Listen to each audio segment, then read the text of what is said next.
Wednesday morning. It got a little bit cooler than it was yesterday. Not that much. I don't know what the let's see what our temperature is here. What's the temperature in DeLand, Florida? In DeLand, it's clear and 48, with mostly sunny skies and a high of 64 in the forecast. Well, ain't too bad. 64. I like it a little bit warmer than that, but 64 is tolerable. um, Yesterday it got just close to 80. I think we were like 79. It was gorgeous out yesterday. It was a beautiful day, and our weather's up and down. It's typical for this time of year.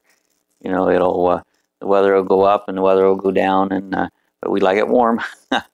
Now today's project, the well. I don't know if any of you know what a pressure switch is on a well, but I've been having a few issues with it, and I have a new pressure switch, and I was debating whether I want to put that in or not.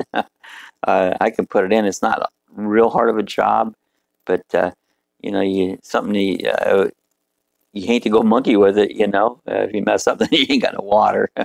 But I've replaced those before. They're really not really all that difficult to replace. So I'm debating. Oh, there's Larry. Good morning, Larry. How you been? Haven't seen you on for a bit. So yeah, the well switch, I think, isn't that hard to replace. It just, if something was to go wrong, then you have to figure out that then you don't have any water. So, but I should change it anyways on it. Good morning, Sue. Sue's on it. So it's we're going to. I don't know if I said that yesterday in our road trek. We're going to maybe put a new antenna. We looked at this. Is it the King antenna? We have one on order. Actually, it should be here. I think today. It's tomorrow. Tomorrow. It'll be here tomorrow. It's King Jack, is it? I don't know if anyone else has had any experience with the King Jack antenna or not, but I just posted a new video on my site this morning, a little bit about my old one. Oh, you just watched it, did you, Larry? And I want to do that, make room for a third solar panel. That's the thing when I'm hooking this thing up. I want to make sure that I don't put it, if I put a third panel on it, and so I've been trying to, I'll know more once it's here and I get the base, see what the size, and I might have room right in front of my solar in the back, but I have to watch where the vent opens up, so that doesn't get in the way of the antenna. And so I'll have to map it out. Like I say, once I get it, I can see the size and how it's going to do. I'll have to dry fit it, see where it's going to go. And but that's my plans to hook that up. That little antenna that I made, it's worked good, and it's actually still working. In the videos, I was scanning through some channels. There's a few channels missing that it's not picking up, and it seems like in this area, you have to turn it a little bit. Yeah, side to side panels. That's what I'm thinking. The only reason I didn't put my solar panels up and down, want to say side to side, because the curvature at the top, and I think it would have worked. I really do. I just didn't do it that way, Larry, you said I get a lot more channels with the WineGuard bat wing antenna, and I had one of those WineGuard bat antennas on another camper some time ago, and it worked okay.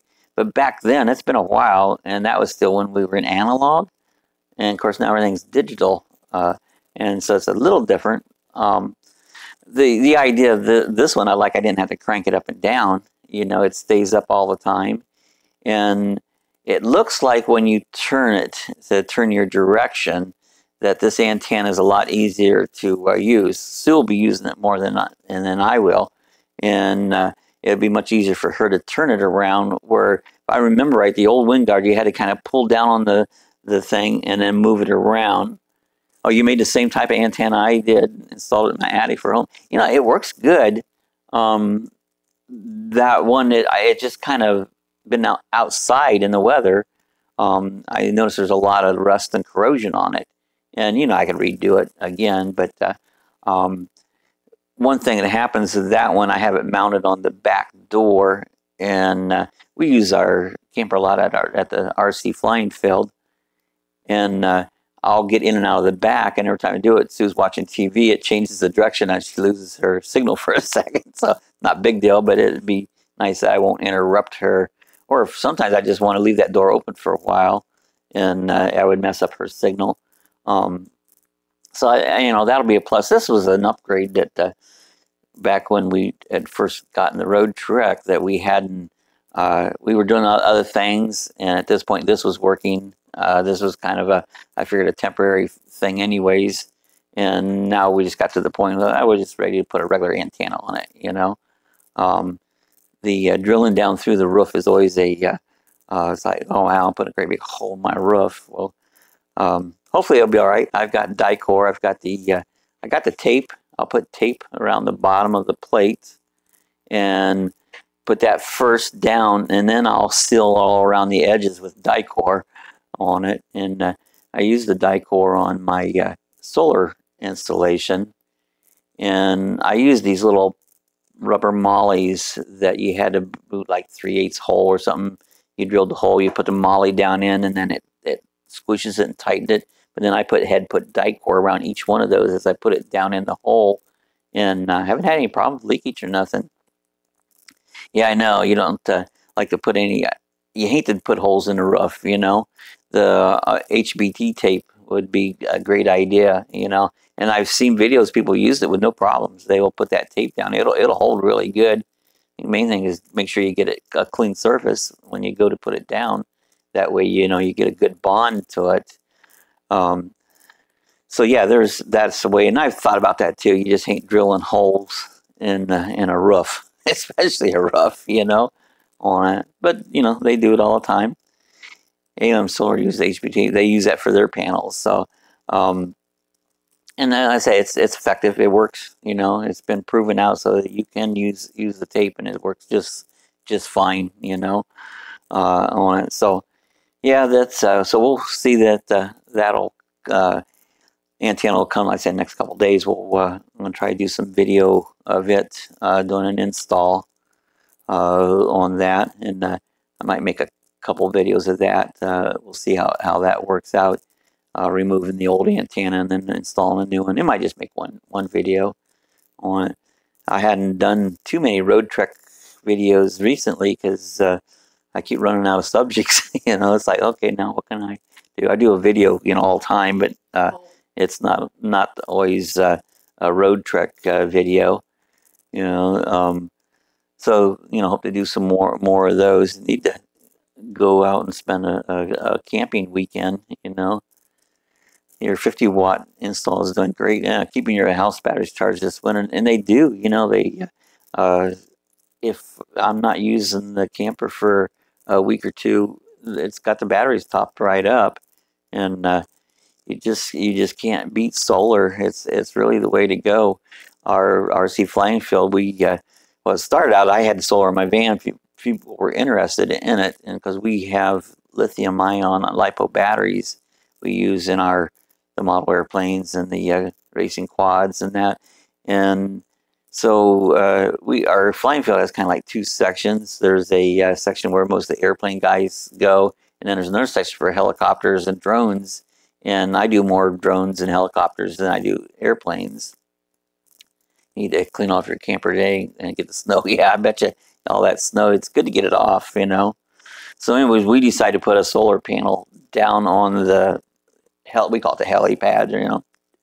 And we put a 50 watt, and we've been charging batteries great. Well, the club itself decided, another guy did that originally, and the club decided to do a big one down at the other end. So now they have, what do we got? Is it 8 panels now that they got 8 100 watts. So we got 800 watts. Yeah, they were. Down to, they had 800. And so, but they installed a security system down there. And I don't know how many batteries they got now. They've run the security system. Seems like it's taxing the thing. I don't know why 800 watts would not run that security system. I think there's a few things they. Well, yeah, I don't think they have it hooked the way it really should. I kind of it's become a discussion out the field. You know how you're wiring it and stuff, and you know I keep saying, well, I think you need to do this, that, and they don't listen. But it's not working quite right. It's working, but not right enough, you know. And so I think there's a better way to do it. But the politics of a club, they don't do what they want. But yeah, for the most part, it's working. Guys go down there and charge their batteries, and the security systems working. We've had some issues in the past. Somebody, you know, this is a way back in the middle of a field, and it's a big, huge field. But we've got an area that we've mowed and grassed over really nice. Well, somebody was driving around cutting, you know, ruts in our field and that, and it's happened several times. And we're not sure who's done it, but with the security system, it hasn't happened since we put the security cameras up. But if it was to happen, we'll have evidence of it, you know, and do the appropriate actions if we catch somebody doing that. So it's happened. We've had some theft back there in the past, not recently, but we've had theft back there. It sets way, way back in. It's a county property, and it's all gated, you know, but people can still get back there. The crazy thing, occasionally I mentioned I'd like to take our road trek and camp out there a night or two, and they ain't allowed to. They won't let you camp overnight. But that would only be security. I mean, somebody's out there and you come around, it's like, what are you doing, bud? So, but no, I guess it's the county's rules. Where since the county, when we lease the property off the county, and so we have to go by, you know, their rules on it. But it's a great flying field. We have quite a few members. We've got, I think last I seen, we have like 130 members on it. We have a website to it. I happen to run the website. It's if you happen to go to it, it's DBRCA, Daytona Beach Radio Control Association. DBRCA.org is our website. And I'll put some pictures up and some videos and stuff on that all the time there. But yeah, pretty good club. I've been with this club about 3 years. There was another club here in DeLand that I belong to off and on, but they're kind of hard to deal with, so I've no longer belonged to them. They're Nazis. They want to control everything people do there, so you don't say what. Well, they're a bunch of old farts, but well, that's what I call myself. Anybody that controls you is a Nazi. You know? Doesn't mean they're actually a Nazi. It's just the way they operate. You know, they're so rule happy that you can't do nothing. You know, it's like, no matter what you do, somebody's tapping on your shoulder. You think that was safe? You know, it's like, well, I don't think it was that bad. You know, it doesn't matter what you do. So anyway, I don't belong to that club anymore. And the shame of it, it's less than a mile from my house, and this other one's about 20 miles. So, but I'd rather go where I'm having fun. That's the whole idea of the hobbies, is having fun. And that's the same way with the YouTube channel. You know, I enjoy taking photography and getting little gadgets. I'm using it this morning. My latest little gadget was like a little light box, a little LED light, because a lot of times, a little low lighting, your picture will get grainy and that. And I'm videoing off just a little cell phone right now.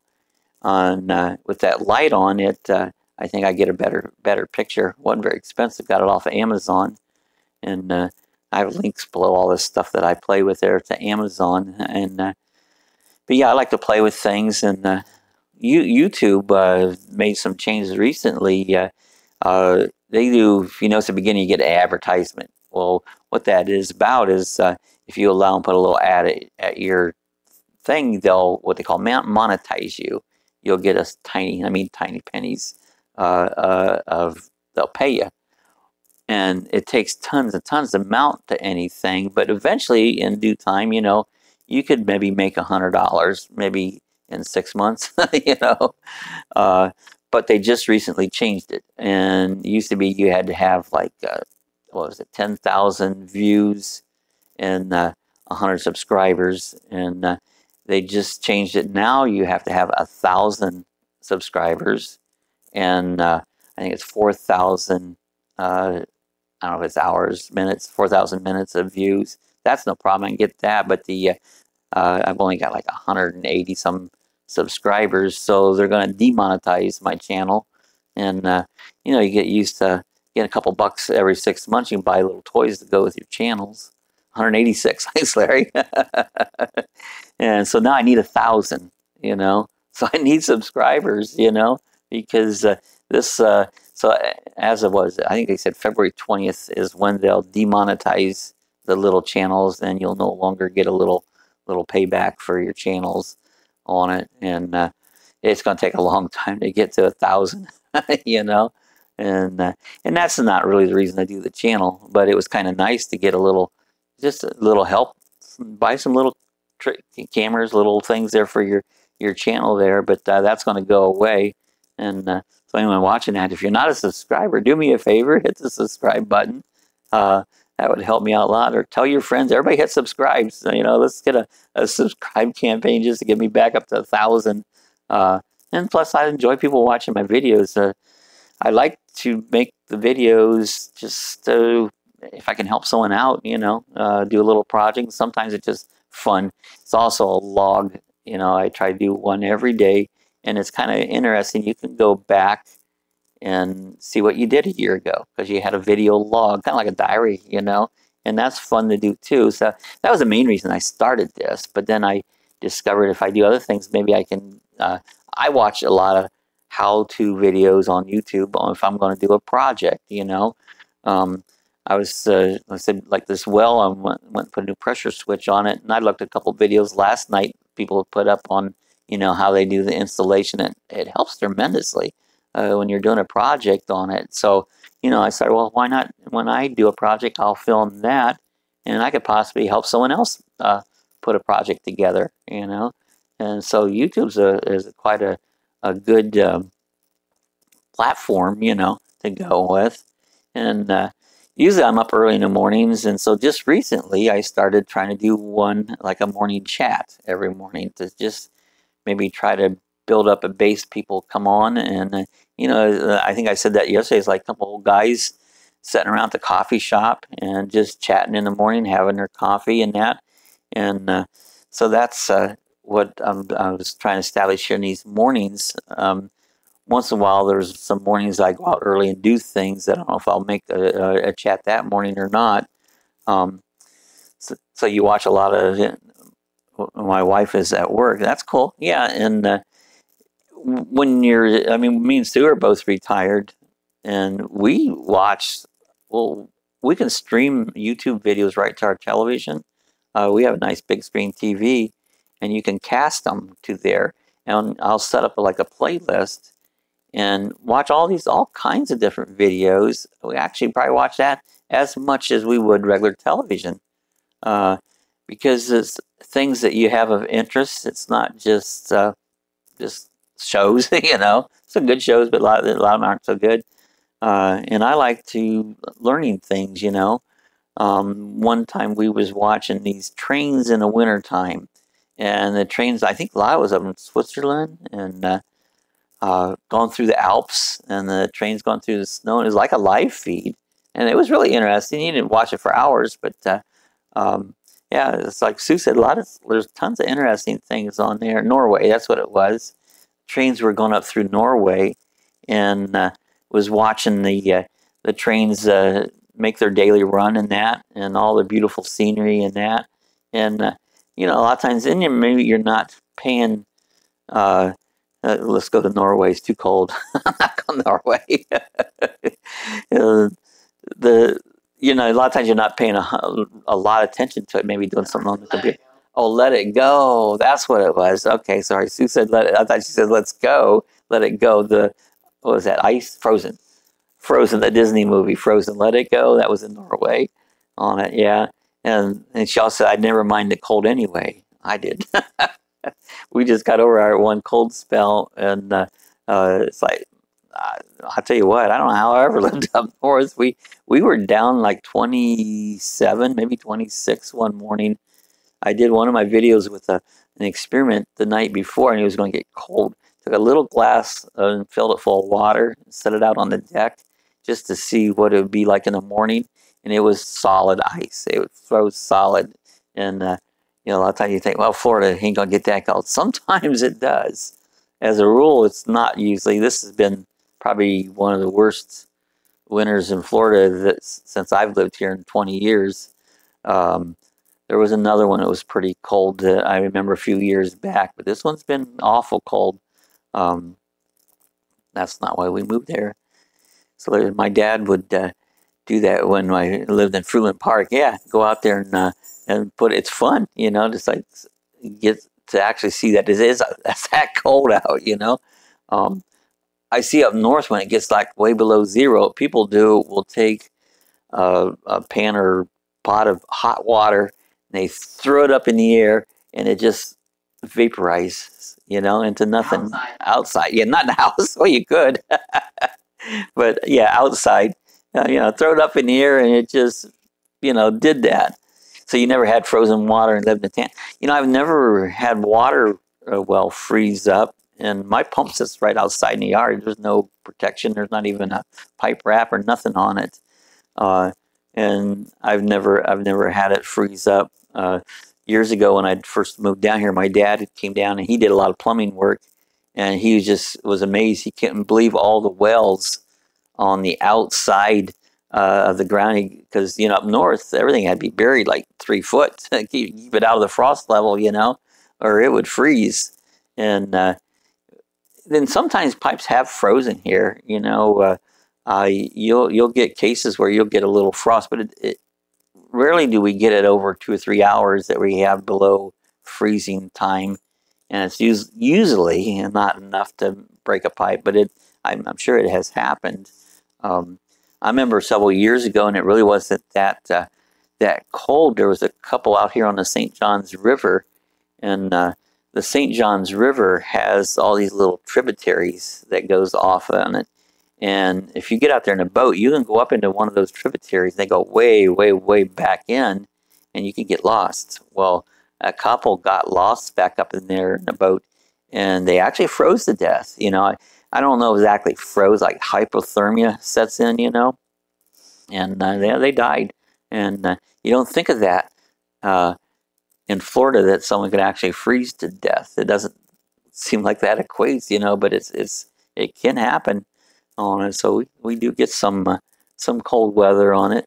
And yeah, I've been kind of enjoying these morning chats, even though don't get too many stop by. But when someone like Larry stops by, I had a lady from Arizona stop by the other day, and it gives me a little more to talk about when I have somebody there pop up a question or something to talk about. Just makes it easier for me to ramble on. I try to keep them about 20 minutes. We're coming up on 25 minutes right now on it, so I'm going to probably close it down. But I'm going to try to do these every morning. 7 o'clock. I did the first couple of them at like 6, and then I knew it was way too early. Oh, you're out of coffee, Larry. Yeah, I know. That's why we have to close it down, because once you run out of coffee, the chat's over. So I'm going to try 7. I don't know. Some people might think 8 would be better. I get a lot of people watch these afterwards. They post online. And, if they have a comment at a time that might work out a little better for them, I'm open to changing up the time a little bit. I tried one at the evening, like 6 o'clock, and I had a few, but not that many. I'd like to get, 5, 6 people in here. Would be great, on. So, all right, we're going to close out the one for today, and it's morning, so got the rest of the day in front of us. Sue says she's got something.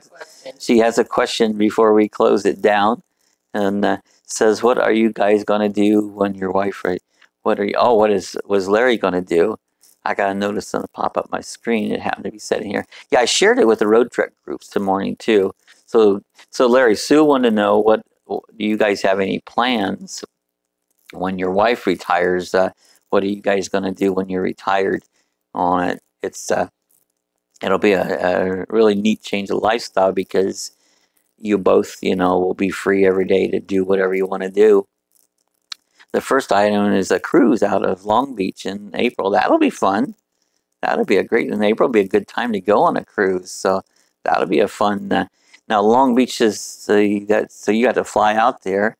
We'll be out there with our daughter's house. Oh, cool, for 3 weeks. Wow, that'd be a great start to retirement there. So you've got some plans coming up. That's great. Well, how nice that'll be, and I bet you can't wait. It'll be here before you know it. All right, we're gonna cut her out today. Hope that everybody joins us tomorrow morning for a chat and make your Wednesday a good one. We got to take every day as it comes there and make it the best you can. So we'll see y'all again tomorrow.